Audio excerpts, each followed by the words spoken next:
नीट पेपरफुटी प्रकरणाचं कनेक्शन महाराष्ट्रातील अहिल्यानगरपर्यंत पोहोचल्यानं राज्याचे मंत्री राधाकृष्ण विखे पाटील यांनी यावर तीव्र प्रतिक्रिया दिली आहे। खाजगी क्लासेसचा धंदा बंद करा आणि सर्व ज्युनियर कॉलेजमध्ये नीट क्लासेस सुरू करा अशी मागणी विखेंनी केली आहे। शिक्षकांना 7वा वेतन आयोग हवा, मग विद्यार्थी क्लासला का जातात असा सवालही त्यांनी केला।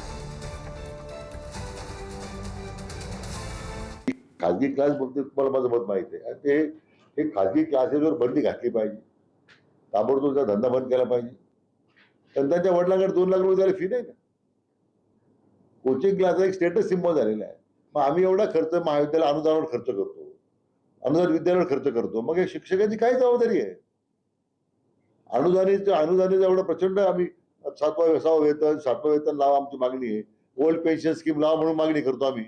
मग मागणी करताना आपल्यावर जे उत्तरदायित्व आहे, मग आमच्याकडली मुलं का कोचिंगला जातात? आम्ही दर्जा जर वाढवला तर कोचिंग राज्य आपोआप बंद पडतील ना। सगळ्या महाविद्यालयामध्ये मला वाटतं विद्यालयामध्ये जिथं ज्युनियर कॉलेज आहेत, नीटचे क्लासेस सुरू करण्याबद्दलचं आता सरकारनं कंपल्शन केलं पाहिजे।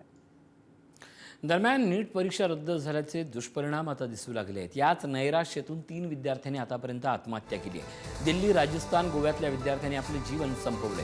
दिल्लीतील आदर्शनगर परिसरातील 21 वर्षीय तरुणीची आत्महत्या झाली आहे। राजस्थानच्या सीकरमध्ये 22 वर्षीय प्रदीप मेघवालनं आत्महत्या केली।